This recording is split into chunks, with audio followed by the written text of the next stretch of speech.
Hello, my lovely friends. It's Tuesday and wanted to show you a new scrapbook process video, and I'm just showing some of the product I'm hoping to use.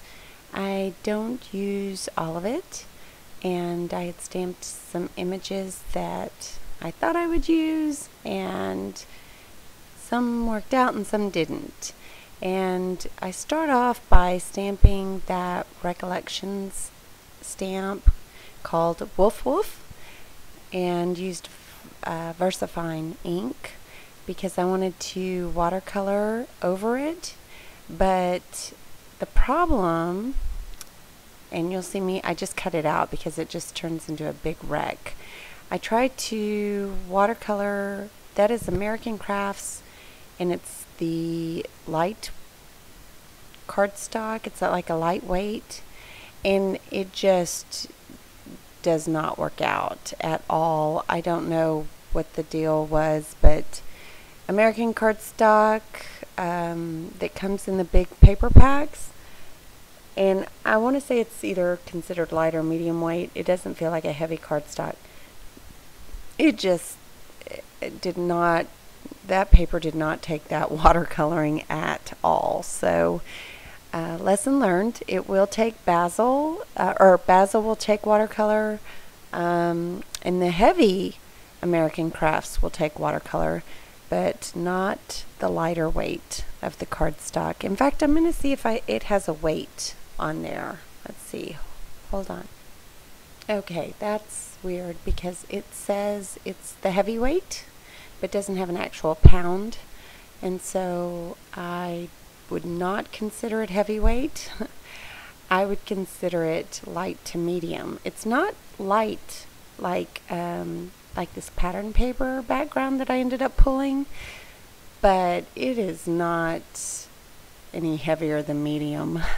But it just buckled and warped and looked muddy with those watercolors. So I scrapped that idea. Well, yeah, I scrapped that idea. Kind of a play on words there. But anyway, I did want to use some stamps. I was just reorganizing my stamps the Jennifer McGuire way, and I realized that I had so many that I wasn't utilizing them. I don't do a lot of cards, and I should. And I used to watercolor and use them to paint backgrounds with like watercolors and distress inks and that sort of thing, and I need to start doing some more of that. So I wanted to play with my stamps, and you see here I did find a place for the doggy, and I thought that dog looked like our dog Lucy. And Lucy is an avid eater. She is a little tiny short thing that's half Chihuahua and half Rat Terrier, and she is supposed to weigh no more than around 9 pounds, and she usually sets at about 14 pounds, and so the doctor is not happy with her, the vet I should say, and she's even gotten up to 18 pounds, and they said, you know, it's pretty risky that she's 18 pounds and she could start actually, her weight could actually break her bones as she ages. So we put her on some low-calorie dog food, and we were hoping that would help, and it has helped a little bit as long as the kids don't feed her. If I'm the only one in control of feeding her, then it's fine. And she eats at specific times during the day, and I tell you what, this dog is so obsessed with food that she knows when you get up in the morning, she gets to eat. So she just goes bonkers if she hears somebody that gets up. And then she eats at 3 o'clock and at 7 o'clock.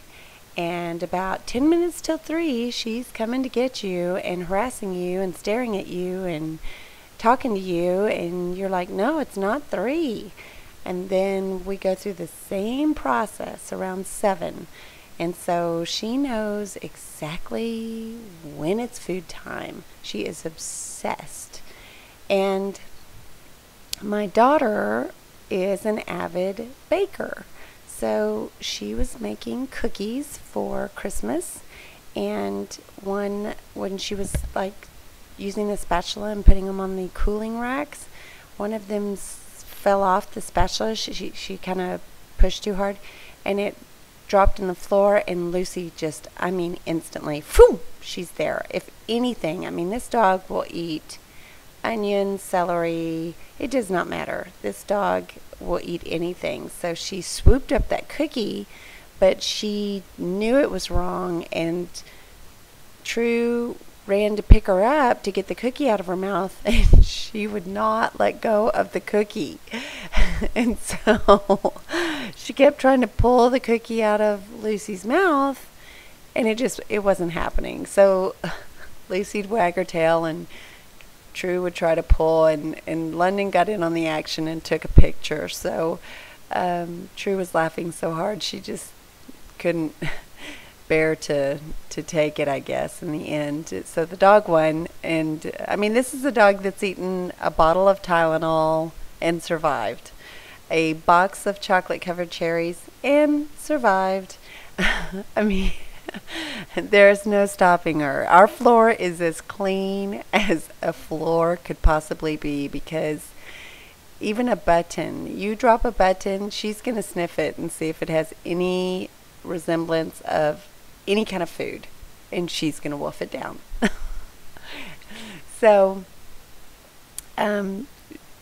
I decided to do this layout about, you know, her eating and how obsessed she is with it. So the stamp there that I used that says "Like There's No Tomorrow," the title is actually "This Dog Eats Like There's No Tomorrow," and it is so true. The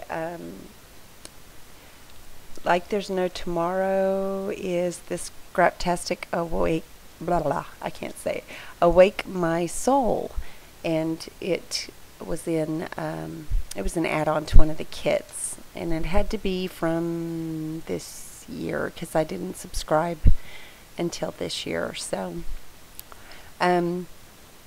I am actually kind of out of practice, believe it or not. I've had so much on my plate lately that I have not done a layout for about 2 weeks, and so this scrapbook page, I'm not that thrilled with it. I mean, it turned out okay, but I swear if I take a week or two off, I come back to it and I'm like, okay, now what do I do? So it really took a long time. I did a lot of editing for you. I'm hoping to get back in the swing, but summer is so busy for me, and I like to enjoy every minute of the summer. So if you know me, I'm on the lake, or I'm on an island, or I'm traveling, or I'm in a plane, or I'm, you know, doing something. I'm out by the pool, I'm at a party, I'm at a pool party. It could be anything. I live it up in the summer. So the stickers that I end up using that you see there are by Glitz, and they are just called Alpha. They're Glitz Teeny Alpha Brown, and I end up putting some up top as well.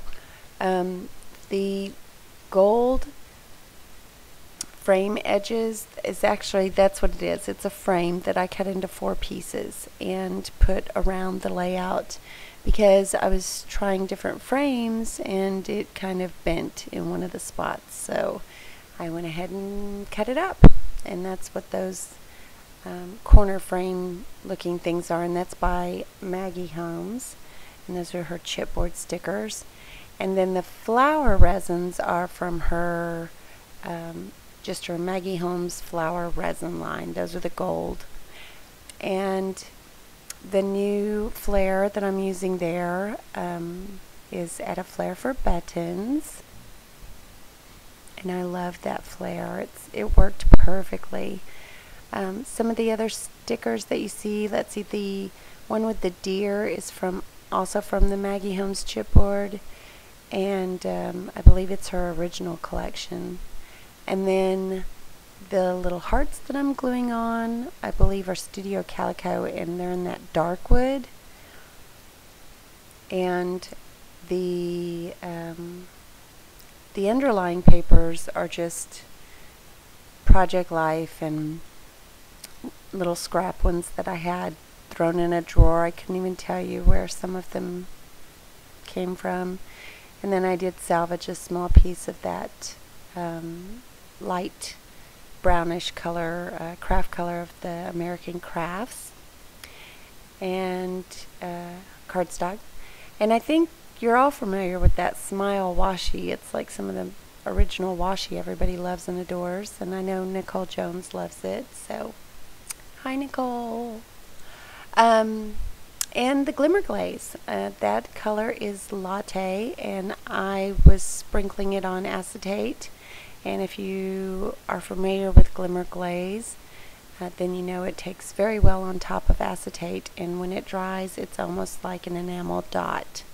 It has a baseline to it that holds up like acrylic or like a thicker type of material. So anyway, that is the layout, and I hope you enjoy it. I backed it on a piece of the light pastel yellow American Crafts, and I do have pictures at the end, and if you want to see or join me on my Facebook, it is at the Pretty Paper page, and I also have Instagram at Truelaine, Truelaine, and then I have my blog as well, and I've got those listed at the end in case you need them. So I thank you for watching, and I hope you have a great day. Ta-ta for now. Bye.